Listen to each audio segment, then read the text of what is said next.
DodgerHeads.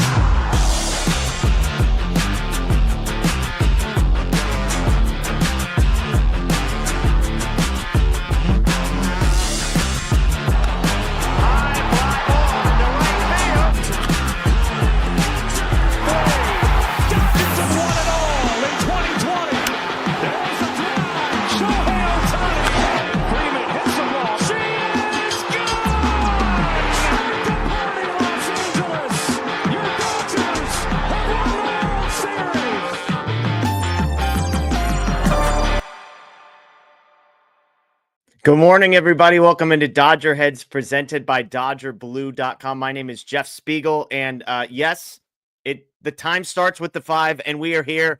But there's good news, folks. The Dodgers win the home opener against the Chicago Cubs. Thanks to everybody joining us again live here on Tuesday morning on DodgerHeads presented by DodgerBlue.com, part of the Medium Large Sports Network. Thanks to everybody joining us after the fact who may not have set their alarm super early this morning. We appreciate you either way.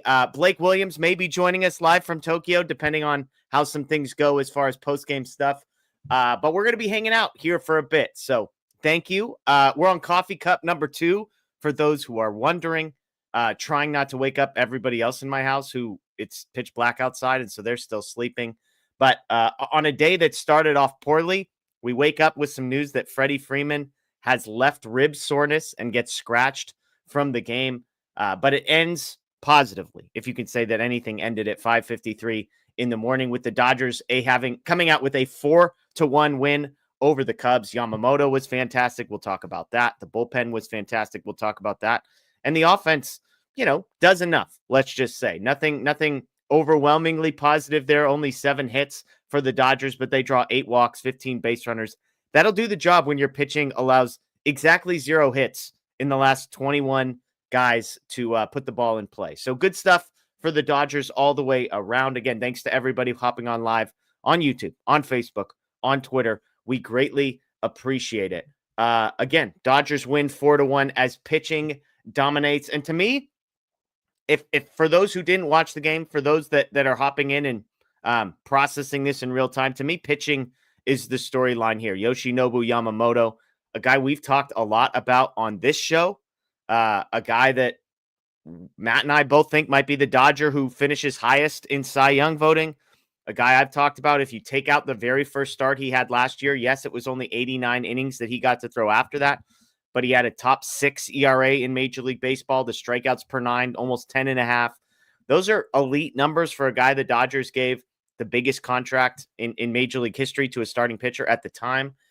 And his second year, getting a little bit more comfortable. We've had Lance Brozdowski, kind of a pitching guy guru on this show, talking about how one of the reasons Yamamoto continued to find success was because the Dodgers were actually tweaking some things as the year went along. They started off with kind of a 2-ish pitch mix, and then they slowly added a cutter, slowly developed things, and the numbers improved as time went on. And so looking at this season, a full off season under his belt, a full sort of acclimation period already behind him, could we see big things from Yoshinobu Yamamoto?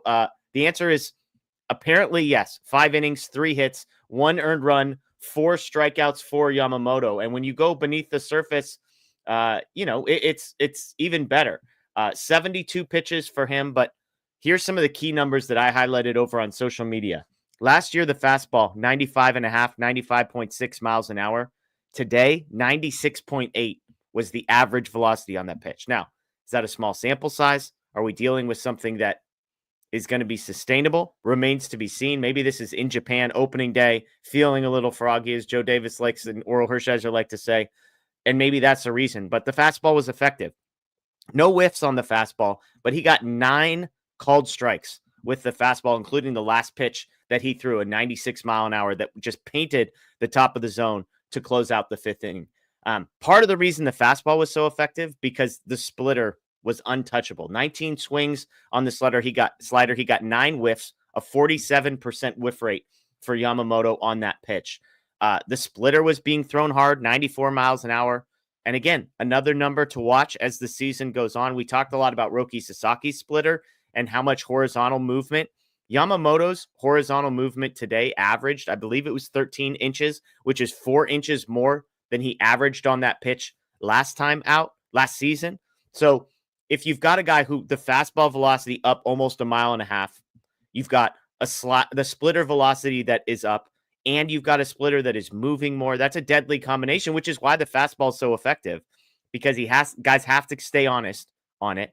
And if they're looking splitter and all of a sudden 96, 97 is getting blown right past them, you sort of have the results that we got from Yamamoto today. And so great stuff from Yamamoto. Again, he ends his outing retiring 9 in a row. So he gives up a run in the second inning and then retires 9 straight to end his time.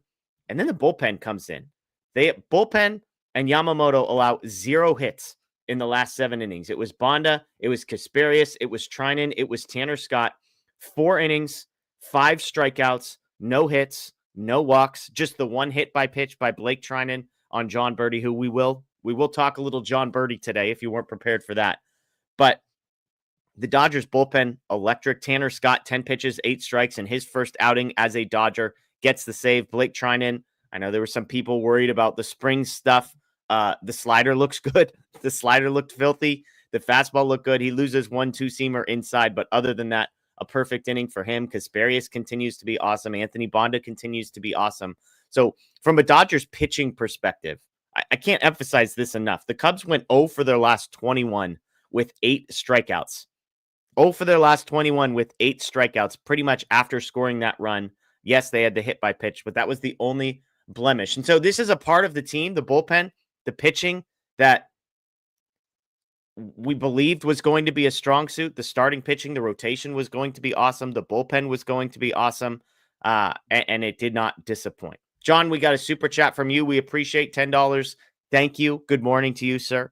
He said pitching was excellent. Concerned about the offense without Freddie and Mookie. Hard to understand the timing. Yes, we're going to get to Freddie. We'll get to Mookie here in just a second. But here's the good news, John, is that I understand if the Dodgers were without Mookie and Freddie for a long period of time, this would be concerning. But the pitching was so good. The offense did enough. They win 4-1. And so that's the good news. Like, if your pitching is like this, you're going to be able to sustain yourself, even if there are days when Mookie can't play, when Freddie Freeman can't play, when Ohtani's having a down day, which he did not have. That's the good news for the Dodgers. So, John, again, we appreciate the super chat. Again, pitching the story for the Dodgers. They finish 9 innings, 3 hits, 1 earned run, 9 strikeouts for Dodgers pitching. We got a little bit of a surprise for you. Some good news. Our international man of mystery, live from Tokyo, Blake Williams. He's got the hat on, looking all professional today, sir. I would say good morning to you, but it's not morning for you. Oh, and then we lose him. Device not connected. Hopefully he'll be back. We'll get some technical difficulties worked out there, but hopefully Blake will be joining us live from Tokyo in just a second. John did mention the big news of the morning, which is the news that we got, at least the first thing I saw when I woke up, which is not what I wanted to see, that Freddie Freeman was scratched with left rib soreness. He was expected to play. I believe he was in the first lineup that was published. He goes through batting practice, and just a few minutes before this game starts, he gets scratched. We don't have a ton of details on this, but the concern here is that this is an injury that Freddie Freeman has dealt with in the past. It's what he dealt with last season, and so at the end of last season, and so it's not great. It is soreness. This is a guy who continued to mash the ball all spring, so the fact that we've seen him play in the in-between, right? So he had soreness. If this was like the very beginning of spring and it was the second game and he was getting scratched with it, I'd be super concerned because I'd wonder if it was just continuing. On the flip side, the fact that we've seen him play a bunch and it apparently hadn't been bothering him all that much, at least he hadn't shared that it was bothering him. It feels to me like this isn't going to be something that lingers, but remains to be seen. Again, Freddie Freeman scratched with left rib soreness today. Mookie Betts sick, so he was unavailable as well. So those were the two sort of updates from the Dodgers. All right, our guy is back, Blake Williams. Good now. Can you hear me? We can hear you a little bit. I'm not sure what microphone we've got hooked up to the setup. It sounds like we got a lot of background noise. So let me see if I can change it. Okay. We will wait patiently. Look at that hat, everybody. He's got the Tokyo. It's a little bit better. Talk to us. Live. So we're trying international time travel here and having some difficulties. We will work on that, folks, and we'll get back to you. Sorry for he's back. Hopefully you can hear me enough because I think this might be the best we're gonna get. Okay, so talk to us about the vibes in the building. Yeah, it's an exciting series. I was tweeting the fans in Japan here are like way more into games than we are in the United States. So it's been a lot of fun to see. I mean, of course, Shohei's everywhere, and everyone here loves Shohei. So yeah, it's been great so far. Dodgers come out with a win. We were just talking about kind of the big injury news that we got right before the game with Freddie Freeman. Have you heard? Has there been any conversation there beyond sort of just the one sentence we got on Twitter? No, Dave Roberts is going to talk here pretty soon, so we'll probably find out more then. But right now, not many updates on him.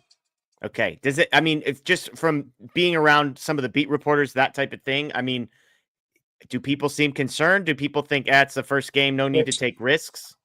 There's no real news on it. Just what the Dodgers have tweeted. Okay.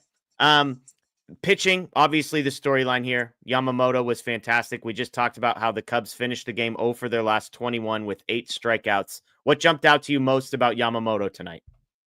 The splitters. The splitter was phenomenal.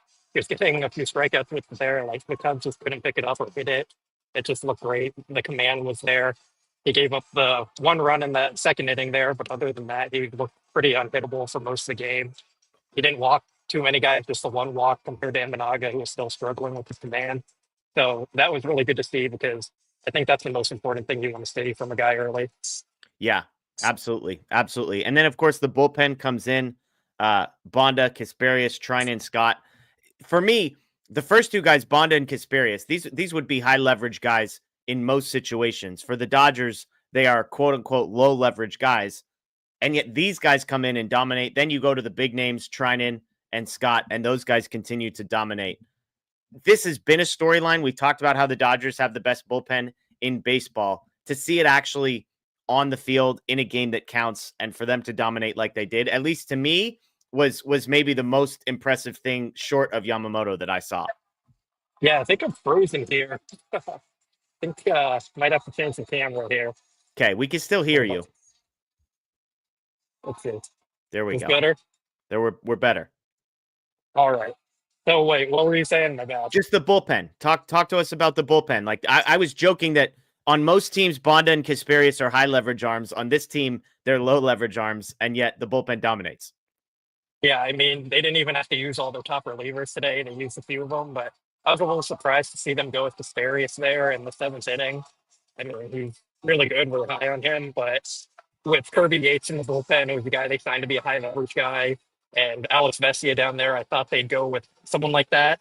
But yeah, I mean, Kasperius, they seem high on him, and it's really good to see that. And then everyone else just dominating. I think Treinen hit the batter and allowed stolen base, but other than that, shutdown inning there. So yeah, it's really good to see the bullpen come out strong. Well, and you got to respect Blake Treinen plunking John Birdie for all the nonsense that he spoke about the Dodgers talking smack. If it was poetic that he both made the error and got hit by a pitch. It was just perfect symmetry, if you ask me, Blake. Yeah, I mean, that was funny to see. The whole thing with John Birdie is he didn't even play in the World Series. So for like him to be mad about that, it always came off as really weird to me. So for him to be the guy making the error today after getting mad at the trash talk about the errors and the Yankees not playing well, I thought that was pretty funny. Well, and let's not step over the fact that John Birdie made an error in the fifth inning, which is the inning in which the Dodgers scored 3 runs and took the lead. This is becoming a thing. Like we've now the 2 games in a row. Obviously, the most famous was Game 5 of the World Series. Now, Game 1 of the next season, we get an error in the fifth inning, 3 runs. We're a fifth inning team, Blake. Yeah, it's funny how that worked out. The 4 no-hit innings, back-to-back games there for them, and then they come out in the fifth inning. The real thing was me and Matt switched to tweeting at that point. So I took over the tweeting, and then the offense came through. So we're going to call it the rally there. Credit to me. Getting that away from the team turned out well. Love it. I know you're probably going to have to go here in a minute. Let's talk offense real quick. Not incredibly sharp, but it was a team effort. Ohtani, the only guy who had 2 hits. Edman, Teoscar, Will Smith, Conforto, and Rojas all add a hit. But beyond that, 8 walks for the Dodgers. So not exactly an overwhelming. We didn't get a home run. We didn't get we got a pair of doubles, I believe it was, from Ohtani and Conforto. And yet they scratch it together and get the job done. Yeah, I mean, they did enough to get the win. It wasn't pretty at times. They only had the one big inning there, but that's all they needed, and they got it done. So that was really good to see. I think it's still early in the season, so I don't have any concerns about the offense or anything. They weren't great, but like we said, they got the job done. That's all they needed to do. Yamamoto picked them up, and they're going to have games like that where the offense just isn't going to be perfect. And for what it's worth, they didn't have Freddie Freeman, they didn't have Mookie Betts in this lineup, and they still scratched out a win here. So, and I know we say scratched out a win like they're the White Sox without those two guys, but they still have a really good team, and they came through. So that's all that mattered. Any one game overreactions you want to make to this one? Is it Yamamoto's going to win the Cy Young? Is it Will Smith is officially back, reaches base 4 times in 5 plate appearances? I don't think Yamamoto for Cy Young is even a stretch or hot take that we can make from this. I think a lot of people have that expectation of him. So I'm not going to go with that one. How about Michael Conforto, All-Star? Picked up the Yeah, double today, his first hit as a Dodger. I think we've had some high expectations for him, talked about why we think he's going to be good. So, yeah, Conforto starting off his All-Star campaign here tonight. there we go. Love that. That was my number 1 bold prediction, Blakey, is that Conforto's going to be the most valuable outfielder the Dodgers have. Not saying you fully agree with that one, but we're here for the Conforto propaganda double down the line. I probably do agree with that one with Tommy Edman in the infield now, and probably Pajas out there most of the time in center field, and maybe James Outman. I don't think it's a stretch to say that Conforto is more productive than Teoscar Hernandez this year. I think Teoscar is the favorite to be the most productive, but Conforto could surprise people, and it wouldn't shock me if he ended the year as the best outfielder. Yeah, be quick and disagree with my Tommy Edman take that people might be slightly underwhelmed if they have too high of expectations, because the chat hates me for that one.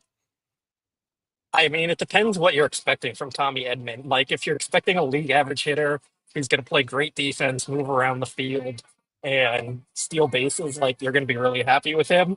If you're expecting him to play how he did in the playoffs for most of the year, you're going to be disappointed. So I think we have to temper some expectations from what we saw about Tommy Edman. But even with him being a league average hitter, that's still a really good player. Damn, Blake is just agreeing with everything that I said the other night, folks. This is what happens. You get thousands of miles in between us. We start to see things the same way. All right, last question, then we're going to let you go. The people really want to know the most important thing. They see the color in your face. They say you're looking healthy. You're looking energized, and they have to imagine that it's food related. So can you give us any insight into what we've been eating? I have done barbecue twice out here, so that's been good. It's hard to find chicken though. Everything's chicken thighs or chicken neck kind of thing. I can't just find chicken I'm used to eating. So I've been doing a lot more Wagyu beef. Pretty good, but still not chicken. Um, I did do McDonald's one day because I was exhausted and it was late and I couldn't go out anywhere to eat. So I had it DoorDash to the hotel. Um, Did you get it? Was it just like a I, Big Mac or I got a something? Or we chicken get teriyaki burger. okay. So it was pretty good. It was different. Um, yeah, I mean, I've tried to go to a pizza place, but it was full. That was recommended to me by one of our viewers. Um, I went out with one of our viewers, Tim G, for everyone who has seen him in the chat. He took me out to dinner. We went to Jonathan's and they had robot servers there. I got a piece of chicken there, teriyaki and rice. That was good. Um, yeah. So I've been kind of exploring, not fully. I tried to get the fluffy pancakes, but the place was booked. You have to go and make reservations at 8 in the morning and then come back at 11 or something. You can't make them online or over the phone. So yeah, haven't got to do that. Um, but yeah, the Japanese barbecue, they just call it barbecue here. Probably the best thing. Okay. The people love I like Wagyu beef, but it's no chicken. That's going on. That's going on the all-time Blake takes, I think. I mean, I just like chicken more. It's what it is. Yeah, it's I, true. All I right. did have some sweet yams type things with a honey butter on it that we grilled up. It was really good. Did some Okay. garlic rice that was really good. I like the sides a lot. Okay. I like it. I like it. Well, we appreciate you, all the hard work you're doing. I know you've gotten some interviews. Miguel Rojas, Landon Knack up on our YouTube page. So Good luck with the post game stuff over there, Blake, and maybe we'll do this again tomorrow morning. Yeah, we'll see. Hopefully, we can try and get this working a little bit better and not having the issues that we were having tonight. But trial and error, trying to do this live from the stadium right after the game. Here, I'll turn my camera around so everyone can see. Like I'm still at the stadium here. Love it. Just yeah, from my little press box seat. Love it. Well, the sound is good, so we appreciate you, Blake. Enjoy the rest of your, I guess, night. It is 6:12 in the morning here. We're on cup Yeah, of it's coffee 10, number 12 2. here. So bed in like an hour or two, probably. Okay, so we doing McDonald's again? Is that what I'm hearing? Probably not. Okay, so you're gonna make fun of this, but I've had like 4 people tell me that Taco Bell here is amazing and I need to try it. Like, it's not just me, I haven't tried it yet, but they use real cheese apparently, and people are just saying it's really good. So that might be lunch tomorrow. Real cheese, Taco Bell. This feels like bait that I'm not going to take this early in the morning. I, So good I luck. haven't made any claims. I'm just saying what people have said. Okay. Okay. Well, Scott wants to know how the chicken nuggets are over there from Taco Bell as well. So let him know. All right, I will. All right. See you, Blake. Thank you, sir. There's Blake Williams again, live from Tokyo Dome. Good stuff to have him there. And as always, I'm sure there's going to be thoughts on the food opinions, but we love Blake. We love Blake, and he's getting out there. He's trying some barbecue. He's suffering through Wagyu beef. It's good stuff. People, we're going to debate chicken breasts versus chicken thighs. That's going to be a new thing I see in the chat. So maybe we'll have a Taco Bell update the next time that he comes on. So let's do a quick little recap of the game. Again, I'm imagining there are people that are with us live who watched the entire thing. There are also probably some people who are just waking up looking for a recap of the game. If that's you, here we are. Top of the second is where this game gets started. The Dodgers open with back-to-back walks from Will Smith and Max Muncy, but Kike Hernandez, Michael Conforto, Miguel Rojas can't get the ball out of the infield, essentially. I think one of them technically was a fly ball caught by the left fielder just behind the shortstop. But Dodgers can't cash in the top of the second. The Cubs do. They open the scoring in the bottom of the second, scoring a run on an Amaya double in which Dansby Swanson scores for the first run of the 2025 Major League Baseball regular season. They take a 1-0 lead. But again, from that point forward, the Cubs had 0 hits. Third, fourth, fifth, sixth, all the way through the ninth, 0 hits for the Cubs. 0 for their last 21 with 8 strikeouts. Yamamoto retires the last 9 that he faced. And then the Dodger relievers, aside from a hit by pitch, retire every single batter they face. As for the Dodgers, tell me if you've heard this before. Some bad defense from their opponent in the 5th inning is what got the Dodgers going. Imanaga, no hits in 4 innings for the Cubs on his side, 2 strikeouts, 69 pitches. But then Ben Brown entered the game and things went well for the Dodgers. Pages walks with 1 out. This was the 5th walk of the game for the Dodgers. Again, they had yet to have a hit. But then Ohtani, of course, gets the first hit of the game for the Dodgers. It's a single, putting runners at first and third with 1 out. Tommy Edman, RBI single, back-to-back pitches, back-to-back hits for the Dodgers. They tie this game up 1-1. Teoscar Hernandez grounds out John Birdie. Again, the guy who complained about the Dodgers talking smack after the World Series. He was technically, I guess, on the Yankees. He didn't play, but he was there. He didn't like how the Dodgers talked. Well, welcome to 2025, Mr. Birdie. He's playing second base. He tries to turn a double play on Teoscar. Airmails the ball over Michael Busch's head. Shohei Ohtani scores to take a 2-1 lead. And then Will Smith, cleanup on aisle Bill. The janitor knocks in an RBI single. 3-1 Dodgers. They score 3 runs in the 5th to take the lead. Again, from there, it was all Dodgers pitching. 9 straight retired from Yamamoto. And then Bonda, perfect inning. Kasperius, perfect inning. Blake Trinan, 1 inning, 2 strikeouts, does get the hit by pitch. And then Tanner Scott, a perfect inning that ends with the strikeout.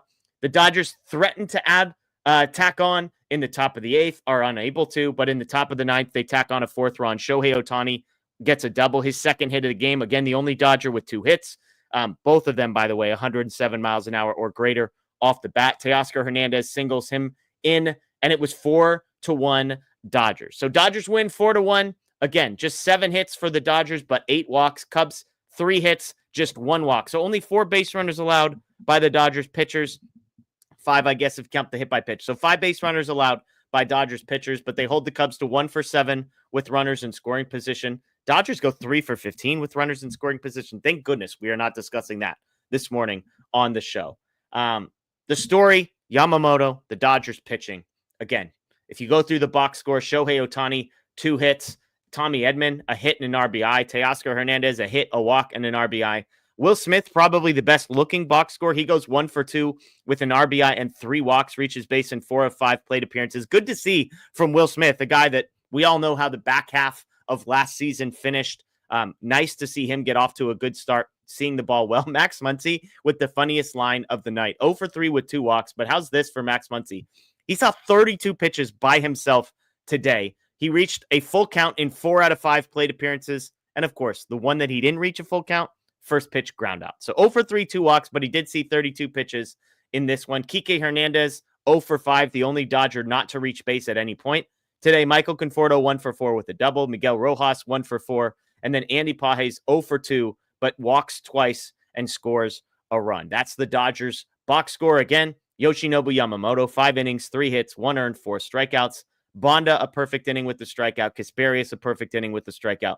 Treinen, a scoreless inning with 2 strikeouts. And Tanner Scott, his first appearance and first save for the Dodgers, a perfect inning with a strikeout. So good stuff all around. Not perfect from the Dodgers. The Dodgers offense maybe not clicking on all cylinders. And yet, for me to be able to say 8 of 9 guys reach base for the Dodgers, 15 base runners, that's pretty impressive. Shota Imanaga, 4 no-hit innings to start, but the Dodgers get things going against Ben Brown. 4 hits, 2 earned, allowed in 2 2/3 for him. He throws 65 pitches. And then, again, the Dodgers see 185 pitches in this one compared to only 121 for the Cubs. Dodgers win 4-1. That's the headline here. Let's get to some questions real quick. I'd love to hear your reactions, your thoughts on this one before we close it out. It's going to be a shorter post-game show this morning. We will be live tonight. Myself and Anthony Witrato will be live tonight, so make sure to plan on joining us for that. I believe the plan is 7 p.m., so come back, celebrate the victory, break things down a little bit more, talk about all things Dodgers, and then, yes, I will be back tomorrow morning at 5:45 a.m. or whatever time this game, game 2 ends. So make sure to plan on joining us for that. I see Justin with the question. He said, any thoughts about our bench? It's kind of old and lacks pop. Here's the good news. I don't think it matters. I don't think the Dodgers bench is bad.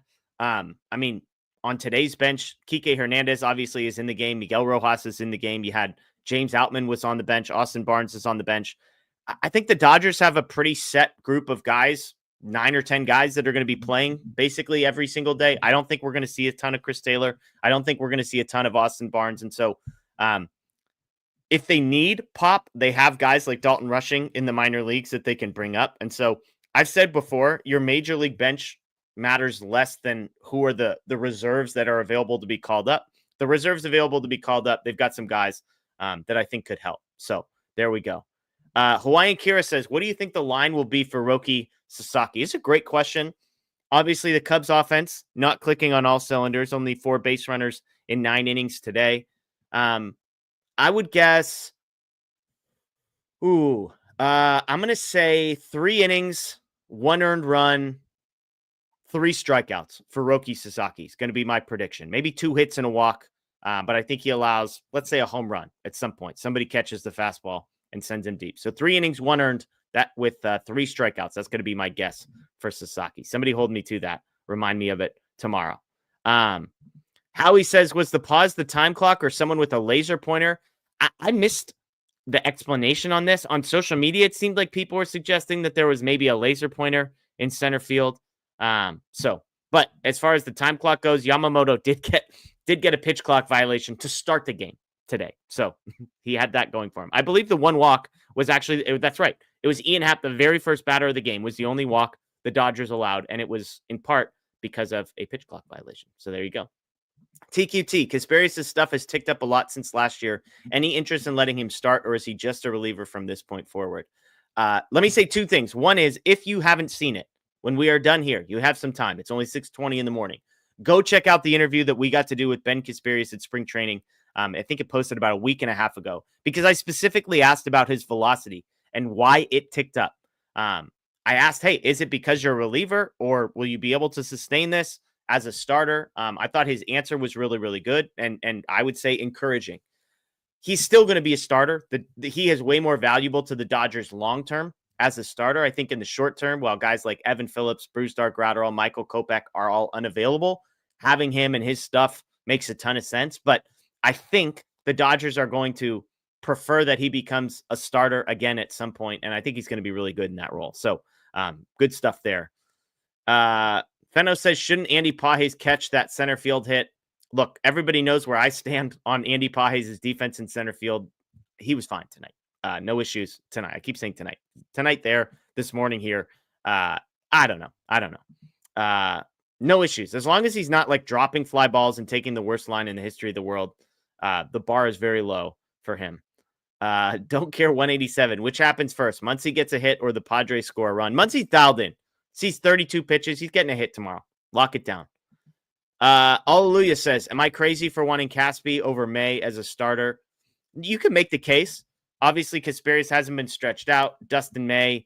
The thing is like Dustin May from like a nastiness perspective is there, but I don't think it's crazy. I think Kasperius just needs more time, more seasoning. He pitched very little last year, and so just give him time. In the long term, absolutely not. In the short term, I'm not gonna say it's crazy, but I think Dustin May makes some sense to try and see what you can get out of him as a starter. So, all right, folks, I think that's gonna do it for us this morning. We appreciate everybody again hopping in with us live early in this morning. But we will be back tonight, 7 o'clock, myself and Anthony Witrata. We will be back tomorrow morning, myself, maybe Blake Williams. We'll see. And we're going to have a lot of fun. Dodgers win. They're undefeated. They're still champs. They're the best team in Major League Baseball still and again. So that's good news. If you missed it, by the way, we got a new intro video. So you can go back and watch it from the beginning of this video. You can check it out tonight.